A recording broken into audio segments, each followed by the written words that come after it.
World अर्थ day मनाते हैं। हर बार इसे एक नई थीम के साथ मनाया जाता है। आपसे ये जानना चाहेंगे कि इस बार का थीम क्या है और इस दिन को मनाने का एम क्या है, सिग्निफिकेंस क्या है? जी हाँ, सबसे पहले तो इस साल की जो थीम है माथा। वो है आवर पावर, आवर प्लैनेट। मतलब ये जो हमारी धरती है, ये हमारी, इसमें सारी शक्तियाँ निहित हैं। और किस प्रकार से हमें इसे सुंदर बनाना है, किस प्रकार से हमें इसे अपने रहने लायक बनाना है, ये सबसे ज़रूरी चीज़ है। और इस साल की जो थीम है उसके साथ साथ जो कार्य करने का जो उद्देश्य है वो है हमारा रिन्यूएबल एनर्जी। और किस प्रकार से हम अब इमरजेंसी क्लाइमेट एक्शन करने के लिए तैयार हैं।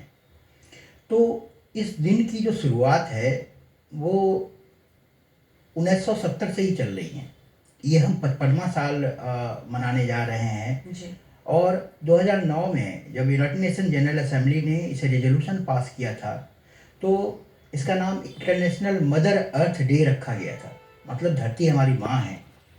और तब जब बहुत सारे रिसर्च वर्क और बहुत सारे कार्य इस दिशा में हो रहे हैं और एक संस्था है, बड़ी नामी संस्था है, वो ग्लोबल फुटप्रिंट नेटवर्क, वो बताती हैं कि जो अर्थ की जो बायो कैपेसिटी है, जो अर्थ की रिप्लेनिश करने की कैपेसिटी है, रीजनरेट करने की कैपेसिटी है, जो अर्थ नई चीज़ें उत्पादित करती हैं अपनी सेवाओं से, वो हम किस प्रकार से खर्च कर रहे हैं।